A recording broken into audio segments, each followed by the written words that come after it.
Right. Welcome back to left and right. ప్రజాప్రతినిధుల దౌర్జన్య స్వామ్యాన్ని గురించి, గూండా స్వామ్యాన్ని కానీ చూస్తున్నాం మనం. ఇలా గఫూర్ గారు, ప్రశాంత్ గారు వినిపిస్తుందా? వినిపిస్తుంది, చెప్పండి. రైట్. ఇక్కడ ఈ ప్రజాప్రతినిధులు కానీ, దాడులు చేసేవాళ్ళు కానీ, లేకపోతే చేయి చేసుకుంటున్న వాళ్ళు కానీ, వీళ్ళేదో గూండాలు రౌడీలు అని అనడానికి నేను సిద్ధంగా లేను, కానీ ఆ రౌడీ స్వభావం, గూండా స్వభావం మాత్రం కనబడతా ఉంది. ప్రజాస్వామ్యంలో దీన్ని ఎంతవరకు సహించవచ్చు మనం? ఎందుకు వస్తుంది వీళ్ళకి ఈ నేచర్, ఆ లోపల నుంచి వస్తున్న నేచర్? అంతకు ముందున్నది ఇప్పుడు ప్రదర్శిస్తున్నారా, లేక అధికార దర్పంతో వచ్చిన దాన్ని, లేని దాన్ని ఒకదాన్ని తీసుకొచ్చి ప్రదర్శిస్తున్నారా ప్రజల మీదను, ఉద్యోగుల మీద?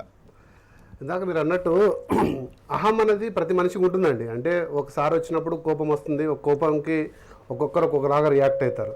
కానీ మనం చట్టబద్ధంగా ఎన్నికైనప్పుడు మనము ఒక వ్యక్తి స్వేచ్ఛకి, మనం ప్రవర్తించే తీరుకి ఒక మధ్యలో ఒక చిన్న గీత ఉంటుందండి. ఆ గీత మనం తెలుసుకోవాలి. ఎందుకంటే మనము ఒకసారి ఎన్నిక కాబడినాక ప్రజలందరూ మనల్ని చూస్తున్నారు. ప్రజలను మనం చూసి మనం ఏం నేర్పిస్తున్నాం వాళ్ళకి ఒక ఎన్నికైన తర్వాత.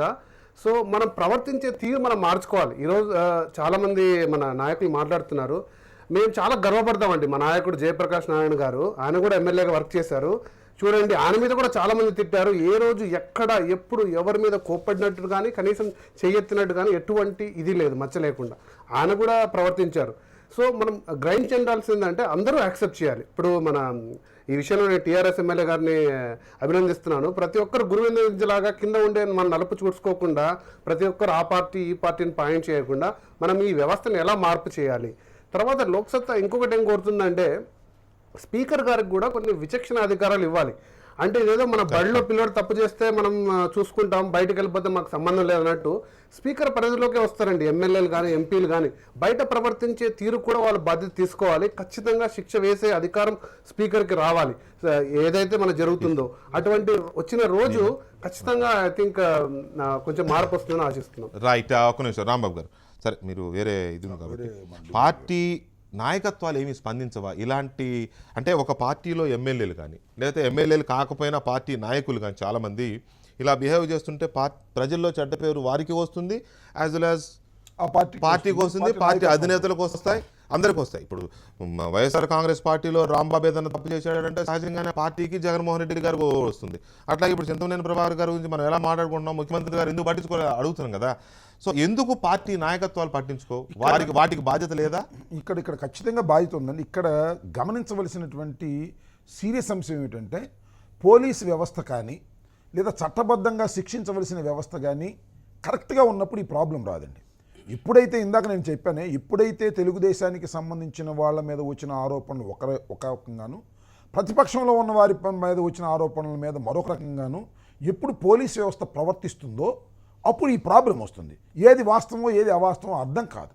దీని ప్రత్యేకంగా పోలీస్ వ్యవస్థని నిష్పక్షపాతంగా వ్యవహరించే తీరులో ప్రభుత్వాలు పనిచేయాలి. పోలీసు వ్యవస్థ నిష్పక్షపాతంగా పనిచేయడం లేదని ఈ 18 నెలల్లోనే అనిపిస్తుందా? గతంలో కూడా అనిపించిందా? గతంలో కూడా పోలీసు వ్యవస్థ మీద రాజకీయ ప్రభావం లేకపోలేదు, కానీ ఇది పచ్చికలిగా ఉన్నది. ఇంకా తీవ్రమైన గ్రేడ్ పెరిగిందంటా నేను. ఇప్పుడు మా టైంలో కూడా మేము పోలీస్ స్టేషన్కి ఫోన్ చేసి చెప్తాం, ఏది బెయిల్ ఇచ్చే కేసు అయితే ఇవ్వమంటాం, లేకపోతే రేపు ప్రొడ్యూస్ చేస్తే దట్టుకు చేస్తాం. కానీ అసలు ఎఫ్ఐఆర్ఏ మీరు పెట్టొద్దు, ఎఫ్ఐఆర్ పెట్టడానికి వీల్లేదు, పెట్టినా కూడా దాన్ని ఇన్వెస్టిగేషన్లో క్లోజ్ చేసేయండి అనేటువంటి ఒత్తిడి వచ్చినటువంటి సందర్భాలు ఉన్నా కూడా అప్పుడు పోలీస్ వ్యవస్థలో ఉన్నటువంటి సిన్సియర్ ఆఫీసర్స్ ఖచ్చితంగా తప్పండి, దీనిలో వాస్తవాలు ఉన్నాయి, దీనిలో ఇంజరీస్ ఉన్నాయి, మేము కేసు పెట్టక తప్పదు, ఏదంటే కోర్టులు తేల్చుకోమని. రాజేంద్ర ప్రసాద్ గారు, పార్టీ నాయకత్వాలకి, పార్టీల అధినేతలకు ఎంతవరకు బాధ్యత ఉంది దీంట్లో? పట్టించుకోవాల్సిన అవసరం లేదా? వాళ్ళ మనుషుల్ని, కార్యకర్తల్ని గాడిలో పెట్టుకోవాల్సిన అవసరం లేదా? లేదు, పూర్తి బాధ్యత ఉంటుందండి. పార్టీలు కానీ, పార్టీ నాయకులు కానీ మరీ విచ్చలవిడిగా ప్రవర్తించి, మీరు ఎందాక అన్నారే మ్యాన్ హ్యాండ్లింగ్ అనేది చేయకూడదు ఎవరైనా సరే. అది ఎవరికి ఆ హక్కు లేదు, అధికారం లేదు. దాన్ని నేను కూడా తీవ్రంగా ఖండిస్తాను. కానీ ఇందాక మన పెద్దలు చెప్పారు, ఎమ్మెల్యేలు, ఎమ్మెల్సీలు, ఎంపీలు వీళ్ళకి ఒక చట్టాలను చేసేటటువంటి ఒక పద్ధతి ఉంది, ప్రొసీజర్ ఉంది. కానీ సర్పంచులు లేకపోతే ఎంపీటీసీలు వీళ్ళ పనులు ఆళ్ళు చేస్తున్నారని వాస్తే ఇవాళ చెట్టు ముందా విత్తు ముందా అనేది అర్థం కావట్లేదు. ఇవాళ గ్రామాల్లోకి వెళితే ఎమ్మెల్యేని, ఎమ్మెల్సీని, ఎంపీని మా రోడ్డు పోయింది, మా లైట్ వెలగట్లేదు, రేషన్ కార్డు లేదని సర్పంచ్, ఎంపీటీసీ చేసే పనులను వీళ్ళని అడుగుతున్నారు. ఇకపోతే ఎంత విచ్చలవిడితనం ఎందుకు వచ్చింది అని అంటే, సహజంగా ప్రతి చోట చెడు మంచి చెడు రెండూ ఉంటాయి. కానీ రాజకీయాల్లో తీవ్రమైనటువంటి మార్పులు ఇందాక చెప్పారే మన పెద్దలు మాట్లాడుతూ రూల్ ప్రకారమే ఇది రూల్కి వ్యతిరేకం మేము చేయలేమని చెప్పాలి స్పష్టంగా, అధికారుల మీద ఒత్తిడి చేయకూడదని. ఇప్పుడు ఎవరన్నా ప్రజలు పబ్లిక్ మా దగ్గర పని కోసం వస్తే మేము అధికారులను అడిగితే అధికారి మాకు రూల్ చెప్తే ఆ రూల్ ఆ ప్రజలకు చెప్తే ఈడెవడ పనికిరాని సన్నాసి పనులు కూడా చేయించడం రాదని ఇక రెండోసారి రారు. ఈ విషయం 10 మందికి చెప్పి ఆ గ్రామంలో అల్లరి చేస్తారండి, ఓట్లేసే పరిస్థితి లేదు. నేను గ్రౌండ్ రియాలిటీ చెప్తున్నా వెంకటకృష్ణ గారు. ఇవాళ ఈ ఇంకా పాత పద్ధతిలో ఉన్నాడు, పాత ఏదో రకరకాలైనటువంటి ఇచ్చేస్తారు. అందులో ఇవాళ అనేదంటే పరోక్షంగా మీరు అనేదంటే పరోక్షంగా ప్రజలు ప్రవర్తిస్తున్న తీరే నాయకులు ఇలా తయారు చేస్తుంది అన్నట్టుగా ఉంది. ఒక ప్రమాదకరమైన ధోరణి. యథా ప్రజ తదా రాజా అనుకోవచ్చు. అలా కాదు, యథా ప్రజ తదా నేను రాజా అంటున్నది ప్రజలే ఇలా తయారు చేస్తున్నారు అనేది మీ వెర్షన్. ఒక కామెంట్, మీరు కట్టుబడి ఉంటారా ఈ స్టేట్మెంట్ కి? తప్పనిసరిగా నేను కట్టుబడి ఉంటా. ఒకటే ఇంకొకటి నేను యాడ్ చేస్తాను. ముఖ్యంగా కార్పొరేట్ పాలిటిక్స్ వచ్చిన తర్వాత కేవలం డబ్బులు ఉండవాళ్లే రాజకీయం నడపాలి, బ్రీఫ్ కేసులు పట్టుకుని అప్పటికప్పుడు వచ్చినా పర్వాలా, ప్రజలకే చెప్తున్నాను నేను, పార్టీలకు కానీ ప్రజలకు కానీ. అప్పటికప్పుడు సూట్ కేసు పట్టుకుని తీసుకొచ్చి డబ్బులు విచ్చలవిడిగా సేవ పేరుతో పంచిపెట్టేస్తే పార్టీలు సీట్లు ఇస్తానే, ప్రజలు ఓట్లు వేస్తున్నారు. నన్ను కట్ చేయబడి మీరు ఈ మాట ప్రజలకు చెప్తున్నారా, పార్టీల అధ్యక్షులకు చెప్తున్నారా? ఎవరికి కావాల్సిన వాళ్ళకి అందుకే మీరు నన్ను అలా డైవర్ట్ చేయొద్దు. మీరు నన్ను డైవర్ట్ చేయొద్దు. వాస్తవం చెప్తున్నా. ఇలాంటి వాళ్ళని ఎంకరేజ్ చేస్తున్న అధినేతలకి చెప్తున్నారా, మీరు ప్రజలకు చెప్తున్నారా? అధినేత ఏం చేస్తాడండి? అధినేత ఎవరి కోట్లు పడతాయంటే వాళ్ళకి సీట్లు ఇచ్చుకుంటాడు. ఏ పార్టీ అధినేత? జగన్మోహన్ రెడ్డి గారు అవనండి, చంద్రబాబు గారు అవనండి, అది వాస్తవం ఉండ ఫ్యాక్ట్ అది. అలాగే కొంచెం ఆ డబ్బులతో పాటు కొంచెం రౌడీయిజం కూడా జోడిస్తే ఇమేజ్ పెరుగుతుంది. అంత గౌరవనీయమైన పదాలు పెట్టొద్దు మీరు, అంత గౌరవనీయమైన పదాలు వద్దు. డబ్బు రౌడీయిజం పనిచేసే అవకాశం వచ్చింది శాసనసభ్యుడిగా. ప్రజలు వచ్చి మాకు ఈ పని కావాలి అని అడిగినప్పుడు అధికారులకు మనం చెబుతాం, అయ్యా ఈ మా వాళ్ళు వచ్చారు ఈ పని చేయండి అని చెప్తాం అనుకోండి. సార్ ఇది రూల్స్ యాక్సెప్ట్ చేయవు అన్న తర్వాత మనం ప్రజలకి యాక్సెప్ట్ చేయమంటే వాళ్ళు మన పనికి మాలిన వాళ్ళుగా భావిస్తున్నారు, మన ఎనవల్లాగా భావిస్తున్నారు. కాబట్టి అధికారులారా మీరు రూల్కు వ్యతిరేకంగా తిట్టైనా కొట్టైనా పని చేయించాలి అనేది వారు చెప్తున్నారు. ప్రమాదకరమైన ధోరణి ప్రజాస్వామ్యంలో ఇది.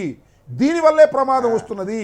నాయకత్వమే కింద ఉన్నటువంటి శాసనసభ్యులకు ఈ విధమైనటువంటి ఉద్బోధ చేసే స్థాయికి ఎదిగిపోయింది. రాజేంద్ర ప్రసాద్ గారి స్థాయి అంత బాగా ఎదిగిపోయింది. రూల్స్ కు విరుద్ధంగా చేయండి అధికారులారా అన్నప్పుడు ఇంకా అధికారులు ఎందుకండి తీసేంద్ర దానికి ఒక రూల్స్ అండ్ రిథమ్ అనేది ఉండాలి. అలా లేకోకుండానే ఆ రూల్స్ అవసరం లేదు, రిథమ్ అవసరం లేదు, మేము చెప్పింది చేయాలంటే ఏమిటిది? గఫూర్ గారు ప్రజల ప్రవర్తనే రాజేంద్ర ప్రసాద్ గారు రూల్స్ తయారు చేసేదే మీరు సార్. చట్టసభలు అంటేనే రూల్స్ తయారు చేస్తారు. మీరు ఒకవేళ అది రూల్ ప్రకారం లేకపోతే మీ అనుకూలంగా రూల్స్ తయారు చేసుకోండి. మీరు వద్దని ఎవరు అన్నారా? చర్చించి శాసనాలు చేయొచ్చు. మీరు చేసిన శాసనాన్ని గఫూర్ గారు ప్రజల ప్రవర్తనే నాయకులు ప్రజాప్రతినిధులు తయారు చేస్తున్నారు, ప్రజలే తయారు చేస్తున్నారు. యథా ప్రజ ఏమన్నారు? యథా ప్రజ తదా రాజా అన్నారు. ఎస్ అంట. చాలా తప్పండి అది. రాజేంద్ర ప్రసాద్ గారు ఇప్పుడు గఫూర్ గారిని ఎన్నుకుంటే ఒకటే, గఫూర్ గారు ప్రజల అవమానం ఇవన్నీ పడికట్టి పదాలు. గఫూర్ గారిని ఎన్నుకుంటే గఫూర్ గారి స్టైల్లో చేస్తారు, రాంబాబు గారిని ఎన్నుకుంటే రాంబాబు గారి, రాజేంద్ర ప్రసాద్ ఎన్నుకుంటే రాజేంద్ర ప్రసాద్ స్టైల్లో. మీరు వినకుండా మాట్లాడితే ఎట్లండి? మీరు విన్న తర్వాత మాట్లాడండి. నేనేం చెప్తున్నానంటే ఇప్పుడు పార్లమెంటరీ ప్రజాస్వామ్యంలో ఎవరు ఎంపీలుగా క్యాండిడేట్లను పెట్టేది? ప్రజలు పెడతారా? పార్టీలు పెడతాయి. పార్టీలు ఈరోజు రౌడీ షీటర్స్ వెతుకుతున్నారు, డబ్బుండేవాడిని వెతుకుతున్నారు. ఎవడైతే రౌడీజం చేసి గెలవగలుగుతాడో అటువంటి వాడిని చేరదీస్తున్నారు. ఈరోజు పార్లమెంట్లో ఎంపీల యొక్క లెక్కలు తీసుకోండి, దాదాపు 2/3 రౌడీ షీటర్స్గా లేదా ఇతరత్ర అనేక కేసులో ఉండేవాళ్ళు ఉన్నారు. అది వాస్తవం, అన్ని సర్వేలు చెప్తున్నాయి. ఎమ్మెల్యేలు ఎవరికి ఇస్తున్నారు టికెట్లు? నేను ఒక్క పార్టీ అనడం లేదు, ఏ పార్టీ అయినప్పటికీ వ్యక్తిని, మంచి వ్యక్తిని అతను నైతిక విలువలు కలిగి ఉండేటువంటి వాడిని, ప్రజాసేవకు అంకితమైన వాడిని పెడితే ఏ పార్టీ గెలిచినా ఇటువంటి ప్రమాదాలు ఉండవు. ఇప్పుడేంటంటే మనకు అధికారం కావాలా, అధికారం రావాలంటే ఏదో పద్ధతిలో గెలవాలా, ఎవరికి అటువంటి వాడిని సెలెక్ట్ చేస్తున్నారు. కాబట్టి రౌడీ షీటర్ను చంద్రబాబు నాయుడు ఆ రోజు కేసు పెట్టించిన ఈ రోజు ఆయనకే మళ్ళా మనం చూస్తున్నాం హోదా ఇచ్చాడు. ఎందుకు ఇచ్చాడు? కాబట్టి రాజకీయాల్లో విలువలు ఉండాలండి. ఇప్పుడు ఒక ఎమ్మెల్యే ఒక ఎంపీ తప్పు చేస్తే ఆ పార్టీ అతని మీద చర్య తీసుకునే అధికారం శక్తి ఉందా ఏ పార్టీకైనా? ఏదో పద్ధతిలో కాపాడుతున్నారు. కాబట్టి నేను చెప్పేది ఏమిటంటే వెంకటకృష్ణ గారు, రాజకీయాల్లో నైతిక విలువలు పడిపోతున్నాయి. రాజకీయ పార్టీలు అధికారం కోసం అడ్డమైన గడ్డి గరుస్తున్నాయి. ఇటువంటి ధోరణి ప్రజాస్వామ్యానికి మంచిది కాదు. ఏ పార్టీ అయినా తప్పు చేసినటువంటి వాడిని దూరం పెట్టేటువంటి ధైర్యం ఉంటే పార్లమెంటరీ ప్రజాస్వామ్యం బతుకుతుంది. రైట్. జీవన్ రెడ్డి గారు, ప్రజలు ఏదో రకంగా మా నాయకుడు ఏదో రకంగా మా పని చేస్తే చాలు, వాడు అధికారిని కొడతాడా, అధికారిని తిడతాడా, చంపుతాడా అని అంటే అట్లా ఉంటుందా? ప్రజల మనస్తత్వం అట్లా ఉందా? ప్రజాస్వామ్యంలో ఏ నాయకుడు కూడా అట్లా ఆ విధంగా భావించడం కరెక్ట్ కాదు. నాయకుడు కాదు, ప్రజలు. వారు అన్నారు యథా ప్రజా తథా రాజా అన్నారు. అంటే ప్రజల్లో జీవన్ రెడ్డి గారు నువ్వు మా ఎమ్మెల్యేవి, నువ్వేం చేస్తే మాకేందా, నా పని చెయ్యి అని అట్లా ఏమైనా ఉందా?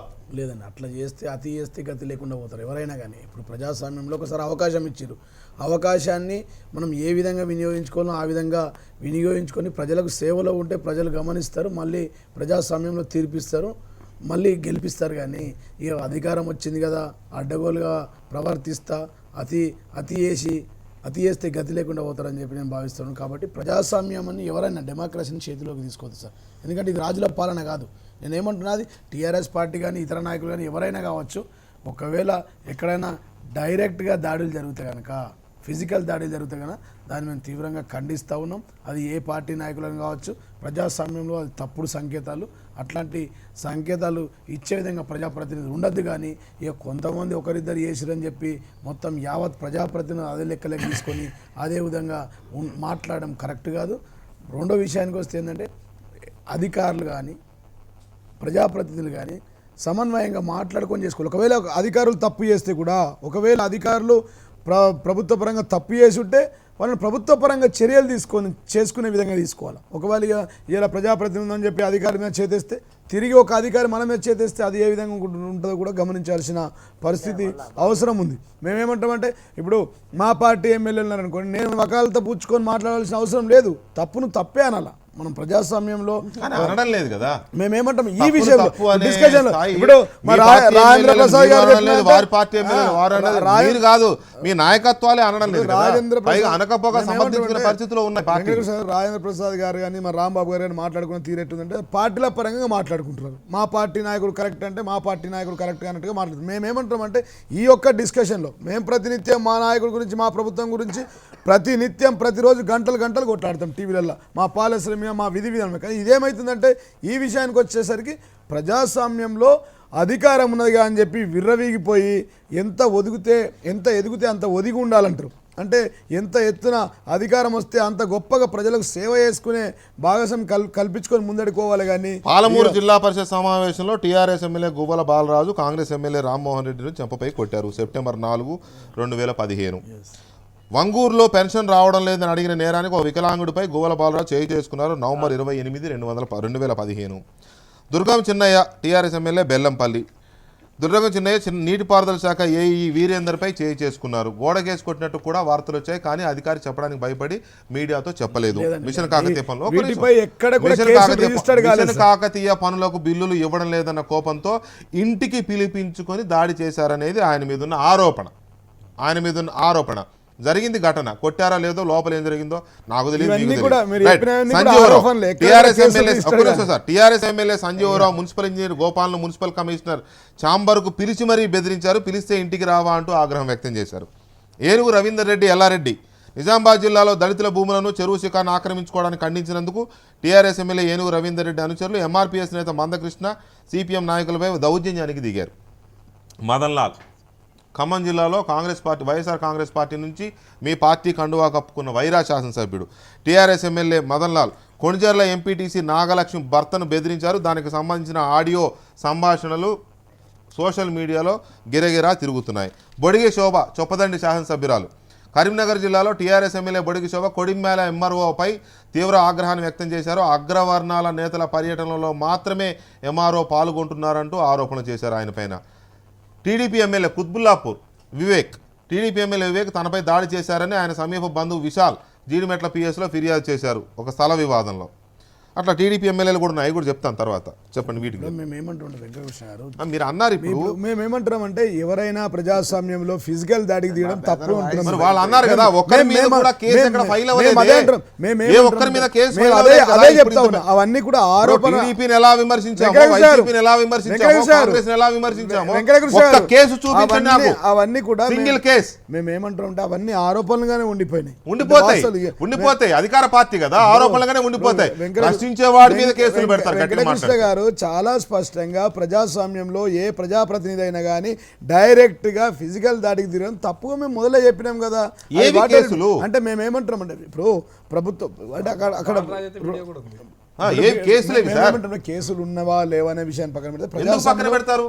అదే మెయిన్ కదా. అసలు ప్రజాస్వామ్యం చేశారు అని అంగీకరించినప్పుడు, ఒకవేళ అలా చేస్తే అది తప్పు అని అంగీకరించి జీవన్ రెడ్డి గారు ఇందులో మనం దాపరికానికి పోవాల్సిన అవసరం లేదు. అలా చేయడం తప్పు అని మాట్లాడుకున్నప్పుడు కేసు ఉండాలి కదా.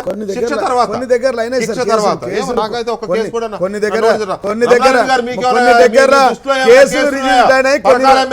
ధర్మారెడ్డి మీద కూడా కొన్ని ఆరోపణలు వచ్చాయి. కేసులు కనపడ్డాయా? వినండి సార్ వెంకటరామరెడ్డి గారు, ఎందుకు ఈ రకమైన పరిస్థితి ఉంది?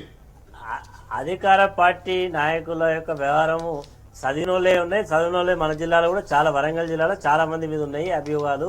ఎందుకంటే ఒక శాసనసభ్యుడు జేసీని ఆఫీసులో బలెత్తేసిండు, ఒక ఎమ్మెల్యే డైరెక్ట్గా పేర్లు పెట్టి తిట్టాడు, ఇంకో ఎమ్మెల్యే ఇక్కడ నేనేం చెప్తా జరగాలని అధికారులు హుకుం జారీ చేయడం. ఇవన్నీ గతంలో కాంగ్రెస్ నాయకులు కూడా చేసిరు సార్, మీరు మర్చిపోకురు. ఆ విషయానికి వస్తే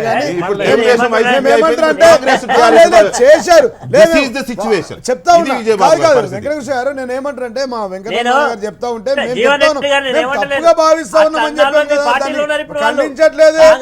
ఒకవేళ కనుక అట్లాంటి ఫిజికల్ దాడులు చేస్తే తప్పుగానే భావిస్తా అడుగుతున్నా నేను.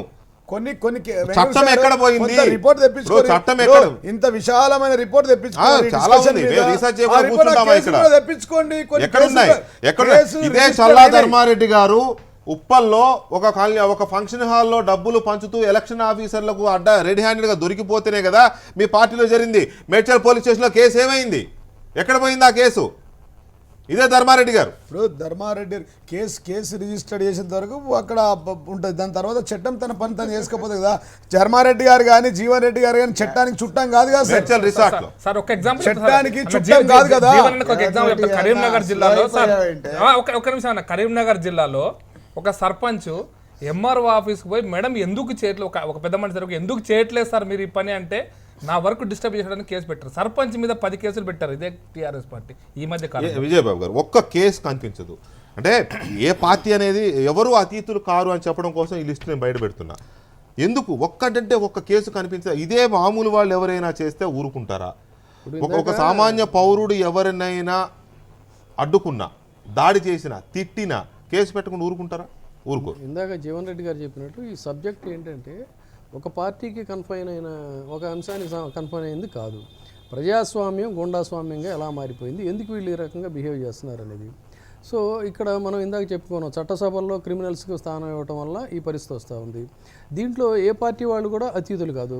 ఇంకో దురదృష్టకరమైన అంశం ఏంటంటే ఇది గాంధీ మహాత్ముడు నడయాడిన ఈ గడ్డ మీద సిన్సియర్గా ఉండటానికి 1000 ఏనుగుల బలవంత నైతిక స్థైర్యం కావాలి. కానీ పాపం దురదృష్టం ఏంటంటే ఇప్పుడు ఉన్నటువంటి వాళ్ళు సంస్కారహీనంగా, రౌడీయిజంగా, దౌర్జన్యంగా ఉండటం అది హీరోయిజం అనుకుంటున్నారు. అది హీరోయిజం కాదు. ఖచ్చితంగా దీన్ని చూసి విసిగిపోయిన ప్రజలు ఏం చేస్తారంటే తిరిగి మళ్ళీ వాళ్ళకి సరైన జవాబు చెప్తున్నారు. అప్పుడు కూడా వాళ్ళు రిలీజ్ అయిపోతున్నారు. కాబట్టి ఇదేదో ఖండబలం లేకపోతే అర్ధబలం, అంగబలం వేసుకొని దాడి చేయడం హీరోయిజం అనుకుంటున్నారు. కానీ ప్రజలు అసహించుకుంటున్నారు అనేది వాళ్ళు గమనించాల. చట్టసభల్లో అన్పార్లమెంటరీగా మాట్లాడటం, పార్లన్ అంటే మాట్లాడటం, పార్లమెంటరీ అంటే చక్కగా మాట్లాడి చట్టాలు చేయడం. ఈ సంగతి కూడా తెలియని, కనీస పరిజ్ఞానం లేనటువంటి వాళ్ళు మైకులు విరిచేయడం, అరే ఒరే అని చెప్పి మాట్లాడటం, ఇట్లా అన్పార్లమెంటరీ లాంగ్వేజ్ మాట్లాడేటువంటి వాళ్ళు ఆ సభల్లో ఉండటం, వీళ్ళు రోడ్డు మీదకి వచ్చినప్పుడు ఈ హీరోయిజంగా వీళ్ళని కొట్టడం, ఇది జుగుప్సాకరమైనటువంటి వ్యవహారం. దీని మీకు ప్రజలకు డెఫినెట్గా చైతన్యవంతులయ్యారు, అవుతున్నారు. ఎలక్షన్స్లో సమాధానం చెప్తారు. అప్పటికి వీళ్ళు రియలైజ్ అవ్వలేకపోతే వాళ్ళ పరిస్థితి. కాబట్టి వాళ్ళు గమనించాల్సింది ఏంటంటే రౌడీయిజం ఈజ్ నాట్ హీరోయిజం. వాళ్ళని వెనక నుంచి ప్రజలు అసహించుకుంటున్నారు. సో మనకు కావాల్సింది కల్చర్. మిమ్మల్ని చట్టసభల్లో పెద్ద మనుషులుగా పెడుతున్నారు కాబట్టి వీళ్ళతో అధికారులతో మీరు రెస్పెక్టబుల్గా మాట్లాడాలి. అధికారులు అవినీతికి పాల్పడినప్పుడు వాళ్ళ మీద యాక్షన్ తీసుకోవాలి. ఇదేంటంటే ఒక సాడ్నెస్ ఏంటంటే, ఇందాకేదో వనజాక్షి గురించి వాళ్ళ గురించి మాట్లాడుతున్నారు.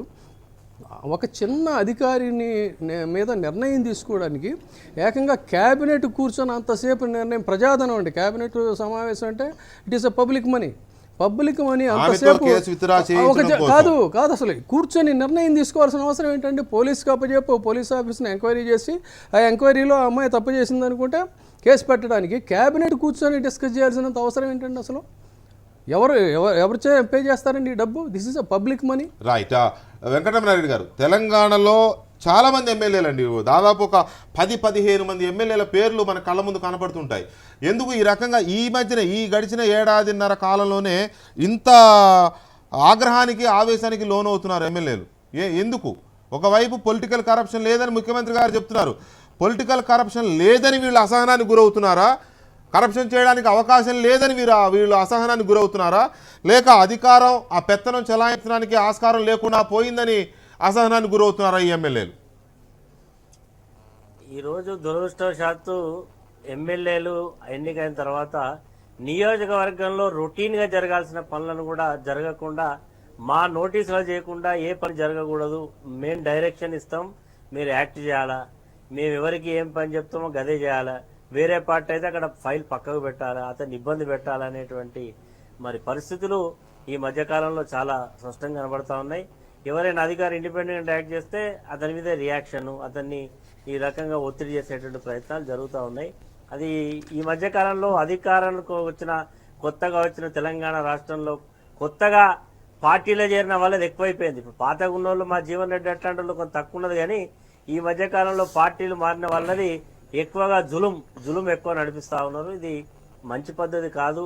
అది మరి వారి పార్టీ కూడా జీవన్ రెడ్డి గారు ఇంకో రకంగా నడిపిస్తున్నట్టున్నారు. ఆయన డైరెక్ట్ రంగంలో ఇంకో రకంగా నడిపిస్తున్నట్టున్నారు. వెంకటకృష్ణ గారు, ఇది ప్రజాస్వామ్యం సార్, రాజుల పాలన కాదు, రాజరికం కాదు. మా ఇష్టం ఉన్నట్టు చేస్తామంటే ప్రజలు వాళ్ళు ఇష్టం ఉన్నట్టు బుద్ధి చెప్తారు. నేను చెప్తా ఉన్నా, ఈ దేశంలో ఇందిరాగాంధీ నుంచి ఎన్టీ రామారావు దాకా మొన్నటి వరకు అనేక మంది నాయకులను గతంలో కీర్తించి గెలిపించి అధికారాన్ని ఇచ్చినటువంటి ప్రజలు, అదే ప్రజలు మళ్ళీ సేమ్ ప్రదేశానికి తీసుకెళ్లిన పరిస్థితులు మీకు తెలియదా వెంకటకృష్ణ గారు? మేమెందుకు ఒదిగినా కొద్దీ ఒదిగి చాలా బ్రహ్మాండంగా ఇలా నియోజకవర్గంలో పనులు చేసుకుంటా ఉన్నాం. మీకు రాంబాబు గారికి ఏదో శుద్ధులు చెప్పే ప్రయత్నం చేశారు.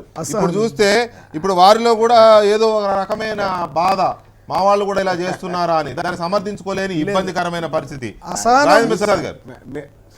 మీరు అవన్నీ ఎగ్జాంపుల్స్ చెప్పంగానే మా జీవన్ అన్న స్పీడ్ తగ్గిపోయింది, ఇబ్బంది పడ్డాడు చూసాం. ఒకటి వెంకటకృష్ణ గారు, ఇందాడ మన విజయబాబు గారు చెప్పిన ఆ మంచి రోజులు, ఆ మంచి వాతావరణం రావాలని మాబోటి వాళ్ళందరూ కోరుకుంటున్నాం. ఎందుకంటే ఆ రౌడీజం లేకపోతే ఆ కార్పొరేట్ పీపుల్ బాధితులు అందరం. కానీ ప్రజాభిప్రాయం వాళ్ళకు అనుకూలంగా ఉంటుందండి. కొంచెం కార్పొరేట్ పీపుల్ అయి డబ్బులు తీసుకొచ్చి కొంచెం రౌడీజం ఆ మసాలా జోడిస్తే అబ్బో హీరో కింద చూస్తున్నారు, చూడట్లేదు, వాళ్ళని అసహించుకుంటున్నారు ప్రజలని విజయబాబు గారు అంటున్నారు. కానీ వాళ్ళు హీరోల కింద చూస్తున్నారండి. రోజులు అట్లా వచ్చినాయి. మీరు ఇవాళ కాదు, ఎంజీ రంగా గారు లాంటి ఆయన కూడా ఈ రైతుల గురించి సర్వస్వం త్యాగం చేసిన ఆయన గెలవటానికి ఎంత ఇబ్బంది పడ్డాడు. అలాగే వెంకయ్య నాయుడు గారు, లేకపోతే జైపాల్ రెడ్డి గారు, లేకపోతే ఆ చివర శ్రీకాకుళంలో ఆయన మన గౌడ్ గారు, వీళ్ళందరూ పెద్ద వాళ్ళు గెలవలా. కానీ వాళ్ళ రాజకీయాలతో సంబంధం లేకుండా రౌడీజం చేసేవాళ్ళు, డబ్బులు ఉన్నాళ్ళు, ముఖ్యంగా రౌడీలు బాగా గెలిచేసి ఎమ్మెల్యేలు మంత్రులు అయిపోతున్నారు ఈజీగా. అంటే ప్రజాస్వామ్యం ఎటు వెళ్తుందని మరి మా బొట్టాళ్ళకు కూడా చాలా బాధపడుతున్నాం. ఏదైనా విజయబాబు గారు కోరుకున్న ఆ మంచి రోజులు, ఆయన ఆలోచన ప్రకారం లేకపోతే ఆ పాత రోజులు రావాలని మనస్ఫూర్తిగా కోరుకుంటున్నాం. ప్రకాష్ రెడ్డి గారు. తెలంగాణలో ఎందుకు ఈ రకమైన ఇది వచ్చింది వీళ్ళకి? ఇప్పుడు కొత్త రాష్ట్రం లేదా ఉద్యమకారులుగా ఉన్నప్పుడు ప్రజలతో మమేకం అవ్వాల్సిన వాళ్ళు వీళ్ళు, ఉద్యమం కలిసి చేసిన వాళ్ళే, ఉద్యమకారులు ఎమ్మెల్యేలు అయ్యారు, ఉద్యోగులందరూ ఉద్యమంలో పాల్గొన్న వాళ్ళు, కలిసి చేసిన వాళ్ళే. కానీ ఇక్కడ ఒక రకమైన రిఫ్ట్ బాగా డెవలప్ అయింది.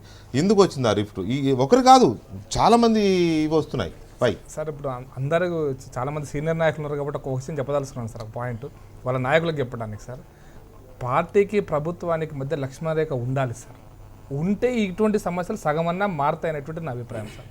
అంటే ఆ పార్టీ అధ్యక్షుడే ఆ పార్టీలో క్యాండిడేట్లను డిసైడ్ చేస్తున్నాడు, సార్ ముఖ్యమంత్రి అవుతున్నాడు. కాబట్టి ఈ రెండింటిని కలపడం వల్ల కూడా వారు చెప్పినట్టు రౌడీలు వస్తారు, క్యాపిటలిస్టులు వస్తారు, ఎందుకంటే ఆయన ముఖ్యమంత్రి కావాలి కదా. ఈ సమస్య పార్టీ సిద్ధాంతం విధానం ఇదొకటి, ప్రభుత్వ విధానం, ఈ రెండు సపరేట్ చేయకపోతే ఇంక ఈ సమస్యలు పెరుగుతాయి. ఎవడిచ్చాడండి మీకు అధికారం? ఎవడిచ్చాడు? మేము బీఫ్ ఫెస్టివల్ చేసుకుంటామని విద్యార్థులు ఓయూలు అంటుంటే మీ ఎమ్మెల్యేకి ఎవడు అధికారం ఇచ్చాడు? నేను నా సత్తా ఏంటో చూపిస్తా, బీఫ్ ఫెస్టివల్ చేయండి అని సవాల్ చేసి తొడగొట్టే సవాల్ చేసే రైట్ ఎవడిచ్చాడండి మీ ఎమ్మెల్యేకి? తప్పు సార్, ఎవరిచ్చారు? తప్పు. మా పార్టీ విధానం చాలా మీ ఎమ్మెల్యే పొద్దున నా ఛానల్లోనే లైవ్ లో మాట్లాడాడు, సవాల్ చేస్తున్నా నేను, ఎట్లా చేస్తారో చేయండి, ఒక్క ఆవు తెగినా నా సత్తా చూపిస్తాను సవాల్ చేశాడు. ఎవరిచ్చాడు మీ ఎమ్మెల్యేకి? సార్ ఒక విషయం, ఏ ప్రజాస్వామ్యం ఇచ్చింది? సార్ రాజా సింగ్ ఎమ్మెల్యే మా గురించి నీతులు చెప్తారు, ఇందాక దాకా వారు చెప్పారు, నేను చెప్తున్నా సార్, నేను రాజా సింగ్ ఎమ్మెల్యే విధానాన్ని మేము ఖండిస్తున్నాం సార్. మా పార్టీ స్పష్టంగా తీసుకుంది, ఎవరు ఏం తిన్నా మా అభ్యంతరం లేదు. ఎందుకు వచ్చింది? మీ ఎమ్మెల్యే మాట్లాడితే మీ పార్టీ అధ్యక్షుడు ఎందుకు మాట్లాడాడు? ఆయన రోడ్ ఎక్కి ఛానల్స్ కి ఇంటర్వ్యూలు ఇస్తున్నాడు, ఎట్లా చేస్తారో మేము ఆయన పైన క్రమశిక్షణ తీసుకోవడం కోసం కావాల్సినటువంటి ప్రక్రియను ప్రారంభం చేసినాం. వెరీ షార్ట్లీ ఉస్మానియా యూనివర్సిటీ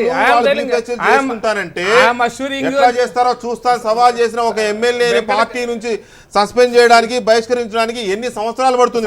పట్టదు. మేము ఈ రోజే యాక్షన్ ఇనిషియేట్ చేసినాము. మేము ఖచ్చితంగా నిన్న కిషన్ రెడ్డి గారు చాలా స్పష్టంగా చెప్పాడు, బీఫ్ ఫెస్టివల్ విషయంలో ఎవరు ఏం తిన్నా మనం పట్టించుకోవద్దన్న విషయం చాలా స్పష్టంగా మా రాష్ట్ర అధ్యక్షుడు చెప్పాడు. ఎవరు ఏమైనా అవతల పార్టీ గురించి చెప్పమంటే గంటలు గంటలు నీతులు చెప్తారు, మన దగ్గరికి వచ్చేసరికి మాత్రం సమాధానం సందర్భం ఉండదు. మేము యాక్షన్ తీసుకుంటున్నాం, we are taking action, we are sending a action letter to national party very shortly. అంటే మీరు కౌంట్ చేసుకోవచ్చు. రైట్, గఫూర్ గారు దీని మీద మీరు రెస్పాండ్ అవ్వండి. You can count the Ghafoor గారు. yes వెంకటకృష్ణ గారు, ప్రకాష్ రెడ్డి గారు సోదరులు, ఆయన సౌమ్యుడు, సహజంగా ఆయన బాగానే మాట్లాడతాడు. పాయింట్ ఏమంటే ఇక్కడ ఒక ఉస్మానియా యూనివర్సిటీ కాదండి, మొత్తం దేశవ్యాప్తంగా మీరు చేస్తున్నటువంటి పనులన్నీ ఇట్లే ఉన్నాయి. కాబట్టి దేశంలో మేధావులందరూ కూడా ఈ రోజు నాయన ఈ ప్రభుత్వం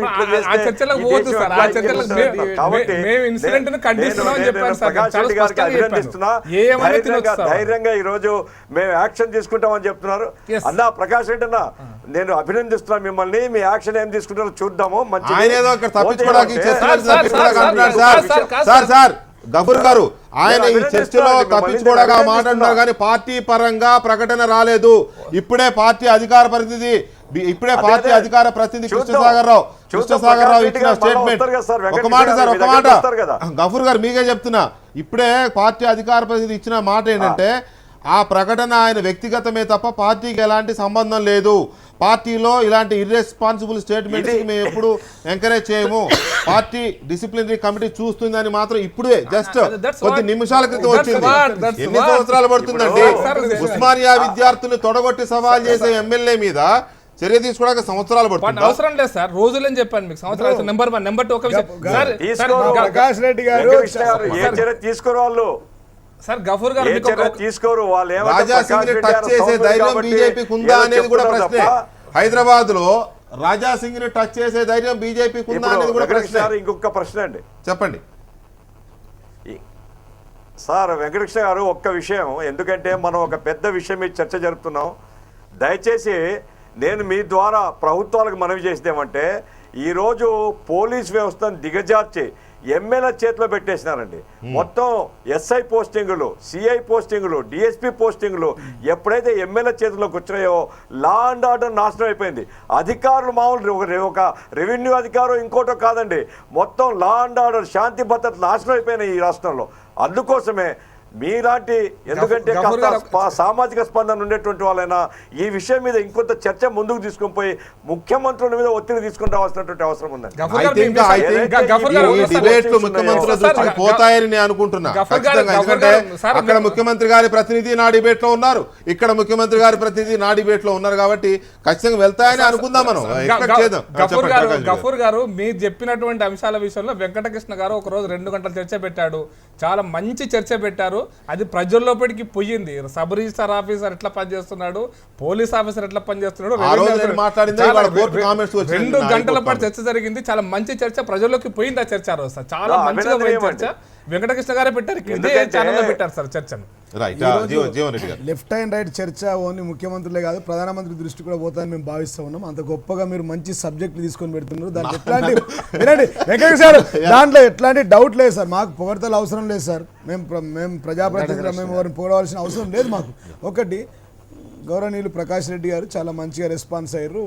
మేము అర్జెంటుగా 2-3 రోజులలో మేము చర్యలు తీసుకుంటామన్నారు. కానీ ఇవాళ దేశవ్యాప్తంగా బీజేపీ నాయకులకు సంబంధించినటువంటి మాటలు ఇదే విధంగా ఉన్నాయి సార్. అంటే ఇవాళ ప్రకాష్ రెడ్డి గారు ఇక్కడ ఉన్నారు కాబట్టి ఈ చర్చలో మీరు అడగడం, మీరు వినండి సార్, మీరు వినండి వెంకటేష్ గారు, మీరు ఇక్కడ స్టూడియోలో ఉన్నారు, అక్కడ మీరు అడుగుతా ఉన్నారు. ప్రకాష్ రెడ్డి సౌమ్యుడు, గొప్ప నాయకుడు కాబట్టి, మంచివాడు కాబట్టి ఆ విధంగా రెస్పాన్స్ అయ్యిండు.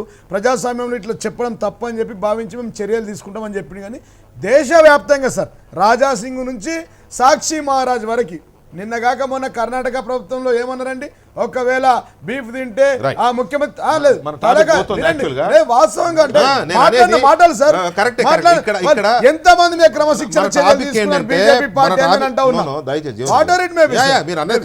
దేశానికి స్వాతంత్రం తెచ్చినటువంటి గాంధీజీని చంపిన నాథురామ్ గాడ్సే కూడా దేశభక్తుడు అన్నారు. నేను అనేది మీరు అన్నది నిజమే. ఇవంతా చర్చ జరుగుతుంది. మీరు ఆ ట్రాప్ లోకి వెళ్ళకండి. జీవన్ రెడ్డి గారు చాలా తెలివిగా ట్రాప్ చేస్తున్నారు. దయచేసి ఆ ట్రాప్ లోకి వెళ్ళకండి. ఇక్కడ మనం ఇక్కడ ఎమ్మెల్యేలు, ఇతర ఎంపీలు కానీ ఇతర ప్రజాప్రతినిధులు కానీ ప్రవర్తిస్తున్న తీరు, అధికారులు లేదా ప్రజల విషయంలో వాళ్ళ కొంతమంది అనండి సార్, దయచేసి వెంకటేశ్వర గారు, ఎమ్మెల్యేలు అంటే మొత్తం 119 ఇక్కడ వస్తాం, అక్కడ ఎమ్మెల్యే చేస్తారు. కొంతమంది ఎవరు జరిగి కొంతమంది అని నేను స్టార్టింగ్ నుంచి కొందరు అని ఇప్పుడు ఒకసారి అనలేదేమో. సరేనండి, కొందరు ప్రజాప్రతినిధులు మాత్రమే చేస్తున్న ఈ వ్యవహారాల మీద మనం మాట్లాడుకుంటున్నాం. దాంట్లో ఏ పార్టీలో ఎంతమంది ఉన్నారు, ఏ పార్టీలో ఎవరెవరు ఏం చేస్తారు, లేటెస్ట్ ఉదాహరణ మనం మాట్లాడుకుంటూ వస్తున్నాం. ఇప్పటికిప్పుడు బీజేపీ శాసనసభ్యుడు ఆయన ఎవరండి, మీ టీఆర్ఎస్ ఎమ్మెల్యే, టీఆర్ఎస్ కాదు యాక్చువల్గా ఆయన వైసీపీలో గెలిచాడు, వచ్చి టీఆర్ఎస్లో చేరాడు. ఇంకా వైసీపీనే, ఆయన వైసీపీ ఎమ్మెల్యే కిందనే లెక్కగానే అధికారికంగా, కాకపోతే రాజకీయాలు అలా ఉన్నాయి కాబట్టి అనుకోండి, ఎందుకంటే ఆ అకౌంట్ వైసీపీ పార్టీకి వెళ్ళిపోతుంది. అన్యాయం ఇది.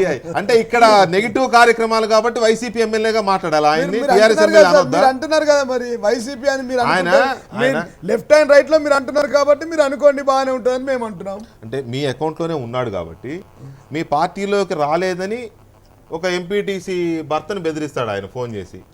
అది సోషల్ మీడియాలో ఆడియో టేప్స్ ఇదవుతున్నాయి. ఇక సెక్రటేరియట్లోనే పార్టీ మార్పులు జరిగిపోతున్నాయి.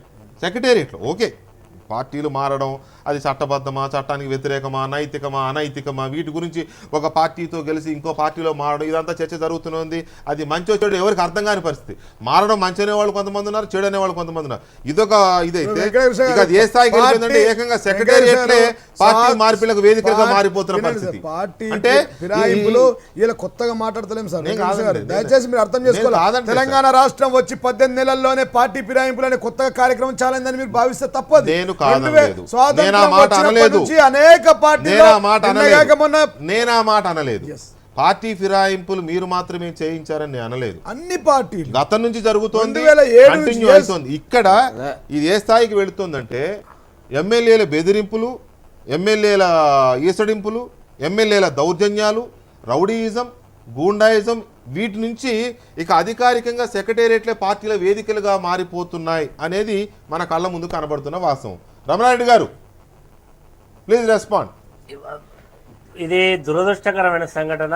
ఏ సెక్రటరేట్ అవుతుందో అది పాలనా పరంగా పరిపాలన చేయాల్సినటువంటిది పార్టీ ఫిరాయింపులకు అది వేదిక కావడం అనేది దురదృష్టం. వాళ్ళు చేసుకోదలుచుకుంటే ఇప్పటికే వాళ్ళు సీఎం కార్యాలయాన్ని అదే వాడుకుంటా ఉన్నారు, సెక్రటరీ అట్లా వాడుకుంటారు. వాళ్ళు తెలంగాణ భవన్ ఉంది, ఆ భవన్లో చేసుకుంటే బాగుండేది.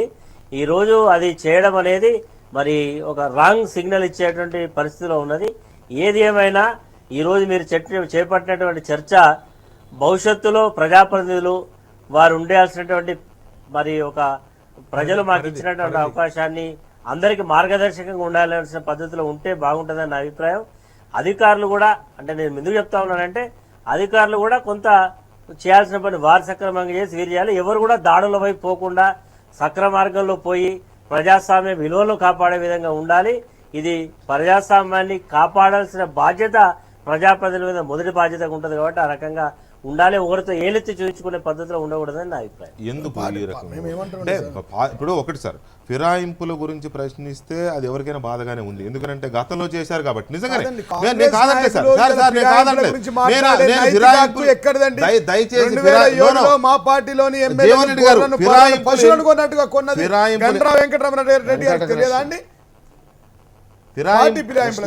ఫిరాయింపులు ఎందుకు చేస్తున్నారు అని నేను ప్రశ్నించడం లేదు. ఎందుకనంటే గతంలో జరిగింది ఇప్పుడు జరుగుతుంది.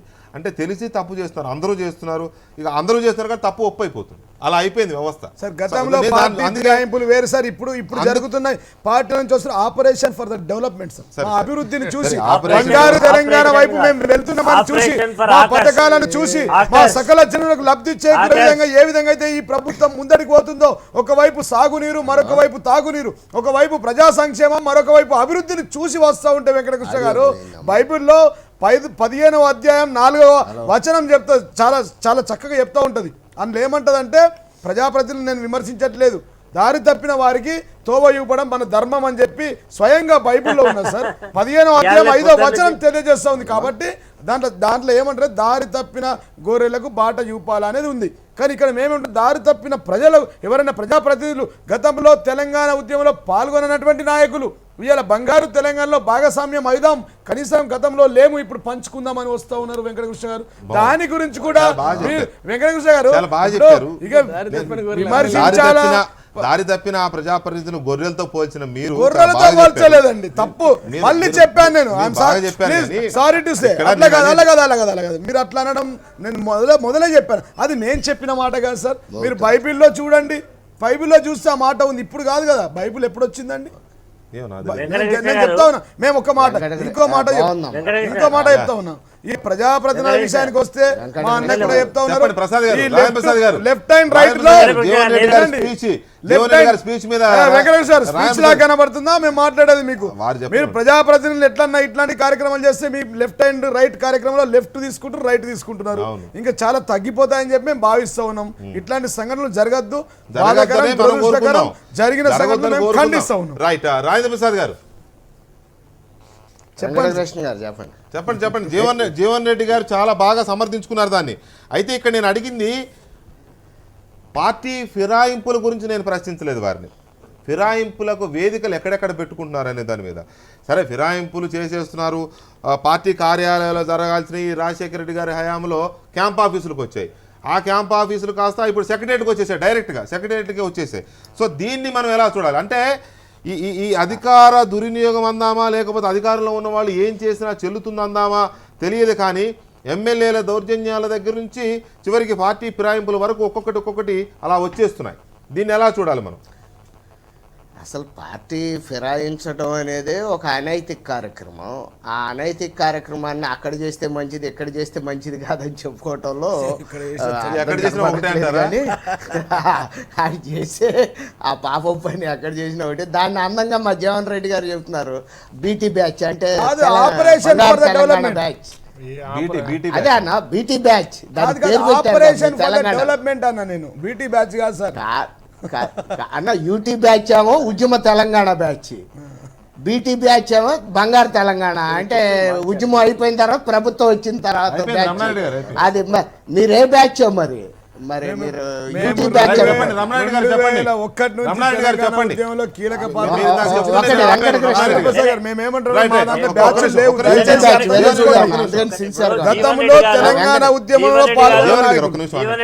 జీవన్ రెడ్డి గారు వారు ప్రజాప్రతినిధులను వారు ఏదైతే ఆకర్షపెట్టి చేసుకుంటున్నారో చేసుకోండి, కానీ ఆకర్ష ఎక్కడ? వాళ్ళని పాపం డెవలప్మెంట్ అన్న? గొర్రెలతోటి I'm sorry, డెవలప్మెంట్ కొద్దిగా కరెక్షన్ చేయండి.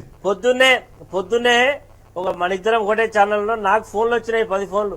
ఏం సార్ మీరు పక్కకు ఉన్నారు, ఆయన మమ్మల్ని గొర్రెలతో మాట్లాడుతూ పోలుస్తా ఉన్నాడు ఎంపీటీసీలను.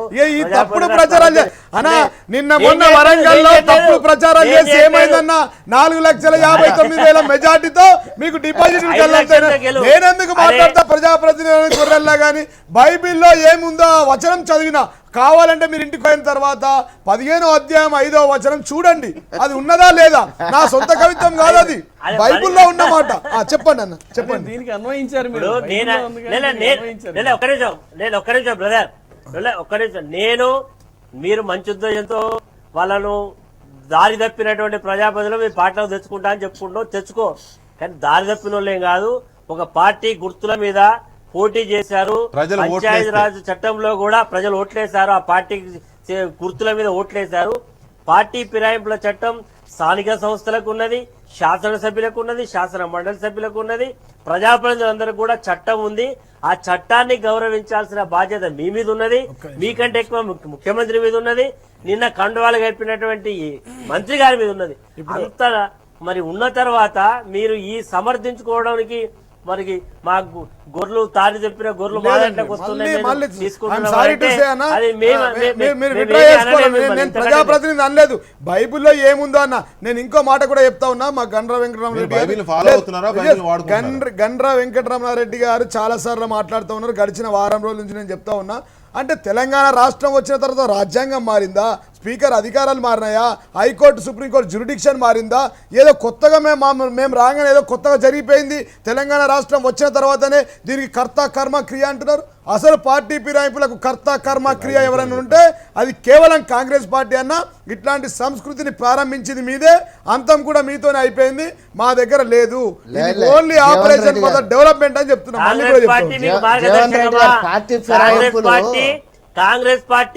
కాంగ్రెస్ పార్టీ మీకేమన్నా మార్గదర్శకంగా మమ్మల్ని మీరు ఫాలో 2007లో మీరు పదే కోట్ చేస్తా ఉన్నారు. 2007లో కాంగ్రెస్ పార్టీలో ముఖ్యమంత్రి రాజశేఖర రెడ్డి గారు కండువాలు కప్పి ఆహ్వానించలేదు. మీ పార్టీ నాయకుడు ఒక ఎమ్మెల్సీకి టికెట్ ఇస్తే అరే నేను జరిగింది వినోలేకపోతే ఎట్లా, చరిత్ర చెప్తున్నా. అప్పుడు మరి దుబాయ్ లో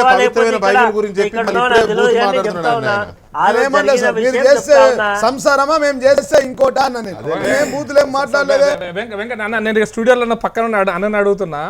అన్న వెంకటరామరెడ్డి గారు చెప్పిన విషయంలో కూడా చాలా స్పష్టత ఉంది సార్. ఎవరైతే 9 మంది 10 మంది మీ ఎమ్మెల్యేలు 11 మంది ఎమ్మెల్యేలు మీ పార్టీకి ఓటు వేయలేదు, విప్పును ధిక్కరించారు అన్నట్టు మీరు కేసు పెట్టారు. వాళ్ళ పార్టీలో జైన్ గారు వాళ్ళు అసోసియేట్ మెంబర్స్ కూడా మీ పార్టీలో అస్సాంలో 9 మంది ఎమ్మెల్యేలను తీసుకుపోయారు కదా సార్. పార్టీలో నిన్నగాక మొన్న అస్సాం రాష్ట్రంలో 9 మంది ఎమ్మెల్యేలను తీసుకుపోయారు. ఒక్క నిమిషం అన్న. నేనేమంటున్నా అంటే మీరు 9 మంది ఎమ్మెల్యేలు వచ్చారు, అది కూడా దాని కూడా సమాధానం చర్చ వేరే. కానీ నేనేమంటున్నా సార్, కర్ణాటక ప్రభుత్వం విషయంలో సుప్రీంకోర్టు జడ్జిమెంట్ ఇచ్చింది, తెలంగాణ ఆంధ్రప్రదేశ్ ఎమ్మెల్యేల విషయంలో కూడా ఆంధ్రప్రదేశ్ హైకోర్టు జడ్జిమెంట్ ఇచ్చింది. మీరు చట్టసభల గురించి మనం ఈరోజు చర్చ చేసుకుంటే చట్టసభల బాధ్యత చట్టాల యొక్క బాధ్యత ఎవరు, చట్టాల యొక్క బాధ్యత మీది కాదా, మీరు అమలు చేసిన బాధ్యత మీది కాదా చెప్పండి. స్పీకర్ పరిధిలో ఉంది. స్పీకర్ పరిధి అనే పదం విని విని విని ప్రజలు కూడా స్పీకర్ లేరా వెంకటకృష్ణ గారు? స్వాతంత్రం వచ్చినప్పటి స్పీకర్ల వ్యవస్థ లేదా, వాళ్ళకి జ్యూరిడిక్షన్ లేదా, వాళ్ళకి అధికారం లేదా? కొత్తగా మా స్పీకర్ మధుసంచారి గారికి కొత్తగా అధికారాలు వచ్చాయా సార్? ఏం మాట్లాడతారండి? 5 సంవత్సరాలు గౌరవనీయులు స్పీకర్ సురేష్ రెడ్డి గారు మా ఆర్మూర్ నాయకులు ఫైలు ముట్టలే, ఇటువైపు ప్రతిపక్షంలో ఉన్న మా నాయకుల ముఖం చూడలేదు. వెంకటకృష్ణ గారు మీరు ఏం మాట్లాడతారు? కనీసం చూడని కూడా చూడలేదు. మీరు చెప్పండి, ఫైల్ ముట్టాడా? 5 సంవత్సరాలు కదిలాడా? మా కిరణ్ కుమార్ రెడ్డి గారు స్పీకర్ ఉన్నప్పుడు అదే జరిగింది, సురేష్ రెడ్డి గారు ఉన్నప్పుడు అదే జరిగింది,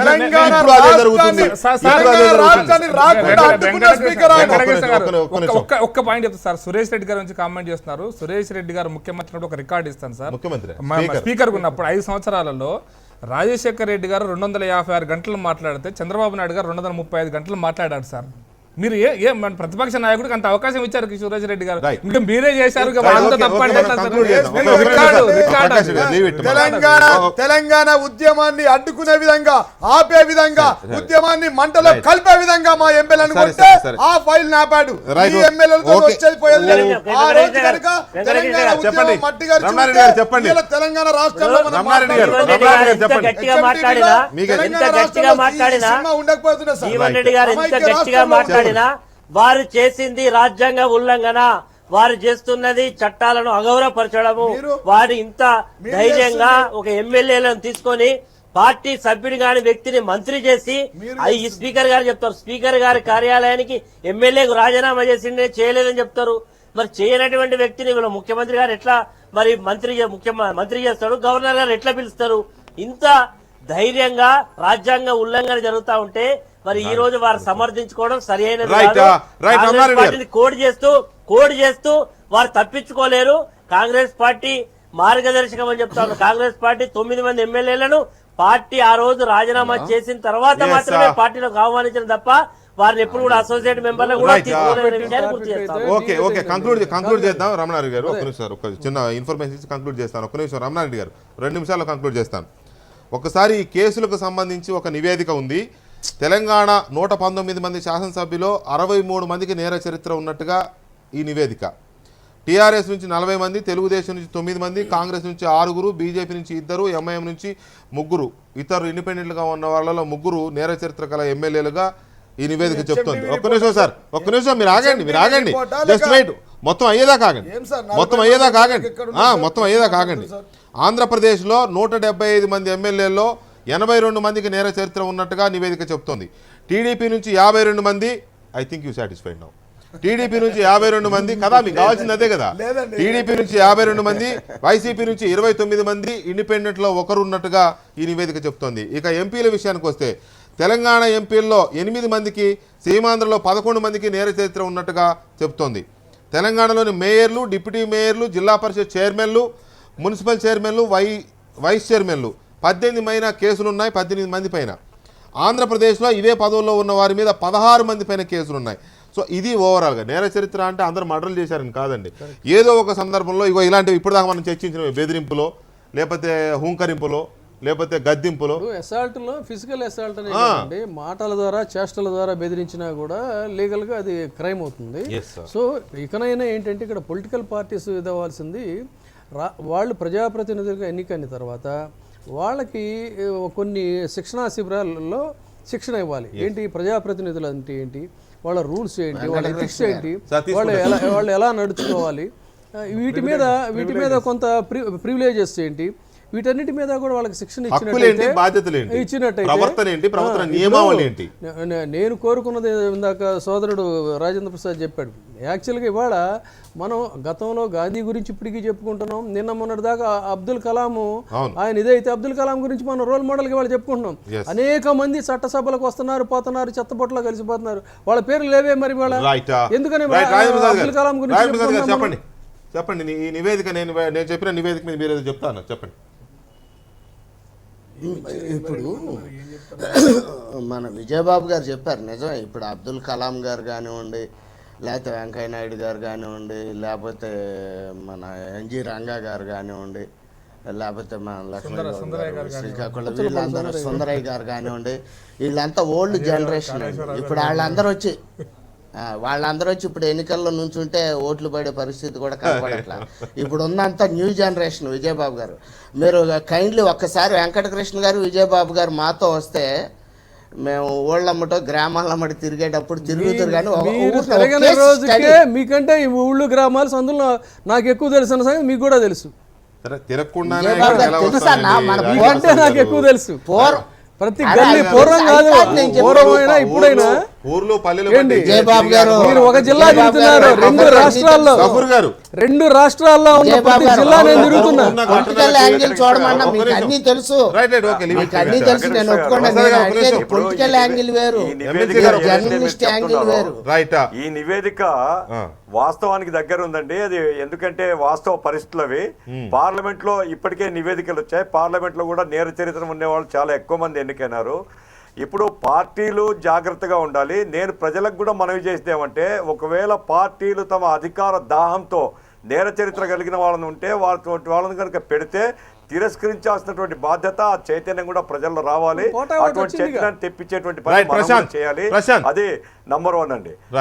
రెండవది ఒక్క అంశం, ఎందుకంటే జీవన్ రెడ్డి గారు నాకు పరిచయం లేదు, సోదరుడు చాలా ఉదాత్తమైనటువంటి భావాలతో ఇంతకుముందు మాట్లాడారు. ఇప్పుడేమో మిగతా రెండో పార్ట్ మాట్లాడుతున్నాడు. నా మనం ఏంటంటే, ఏ రాజకీయ అభ్యంతరం లేదు, కానీ ఎవరైనా ఎంపీ ఎన్నికైనటువంటి ఓ ప్రజాప్రతినిధి పార్టీలు మారేటప్పుడు అతని బాధ్యత ఏంటంటే రాజీనామా చేయాలి. అతనే ఆ పోస్టుకు రాజీనామా చేసి పార్టీలో చేరవచ్చు, మళ్ళీ ఎన్నిక కావచ్చు. ఇప్పుడు ఈరోజు తెలుగుదేశం టీఆర్ఎస్ గెలుస్తుంది, మీకేం భయం ఎందుకండి? శ్రీనివాస యాదవ్ ఎందుకు రాజీనామా ఇచ్చి పోటీ చేయండి?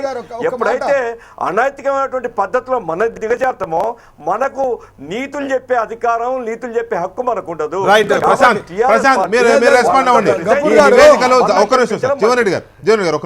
ప్రశాంత్, ఈ నివేదిక కానీ మన కళ్ళ ముందు గడిచిన కొన్ని నెలలుగా జరుగుతున్న ఘటనలు కానీ లింక్ చేస్తే ఖచ్చితంగా ఇలాంటి వాళ్ళు రాజకీయాల్లోనో చట్టసభలోనూ ఉన్నారనేది మనకి స్పష్టంగా అర్థమవుతుంది. చెప్పండి ప్రశాంత్. పార్టీ ఫిరాయింపుల గురించి నేను మాట్లాడలేను, కానీ మీ నివేదిక గురించి ఒక మాట చెప్తున్నానండి. నేను ఆ నివేదిక సృష్టించాల్సిన అవసరం లేదు. లోక్సత్తా పార్టీ ముందే పోరాడింది. ప్రతి పౌరుడికి మనం ఎలక్షన్ ముందు ప్రతి ఒక్క ప్రతినిధి యొక్క నేర చరిత్ర పబ్లిష్ చేయబడుతుంది. మీరు ఖచ్చితంగా దాన్ని చూడొచ్చు. సో ప్రజల మీద కూడా బాధ్యత ఉంది. ఎన్నుకునేటప్పుడు నేర చరిత్ర వాళ్ళకు డైరెక్ట్ గా విజిబిలిటీ ఉంది. తర్వాత ఇంకొక విషయం ఏంటంటే, ప్రజాప్రతినిధులు కూడా కొంచెం బాధ్యతగా వెలగాలి. ఇందాక విజయబాబు అన్నట్టు ట్రైనింగ్లు ఇవ్వడం, క్రమశిక్షణతో మెలగడం, ఇలాంటివన్నీ కూడా జరగాలి. జరిగినప్పుడు మాత్రమే మార్పు వస్తుంది. ఎందుకంటే అందరూ మారాలి అంటే ఎవరో ఒకరు తీసుకోవాలి ఆ బాధ్యత. కాబట్టి ప్రజలు కూడా మంచి రాజకీయాలను ఎంకరేజ్ చేస్తూ ఖచ్చితంగా ప్రశాంత్ గారు, thank you very much. Prashant గారు, రమణారెడ్డి గారు, థ్యాంక్ యూ వెరీ మచ్ చర్చలో పాల్గొన్నందుకు. ప్రకాష్ రెడ్డి గారు అండ్ జీవన్ రెడ్డి గారు, విజయబాబు గారు అండ్ గఫూర్ గారు, రాజేంద్ర ప్రసాద్ గారు. అయితే ఈ మొత్తం చర్చ మీద ప్రజలు ఏమనుకుంటున్నారో ఒకసారి వాట్సాప్ రియాక్షన్ చూద్దాం. ఎన్నికలప్పుడు ఇంటింటికి వచ్చి బిచ్చగాళ్ళ గట్టే హీనంగా ఓట్లు అడుక్కునే రాజకీయ నాయకులు గెలిచినాక అధికార బలంతో, మదంతో జనాలను పట్టించుకోకుండా ఈ విధంగా దాడులు చేయడం అనేది అప్రజాస్వామికం.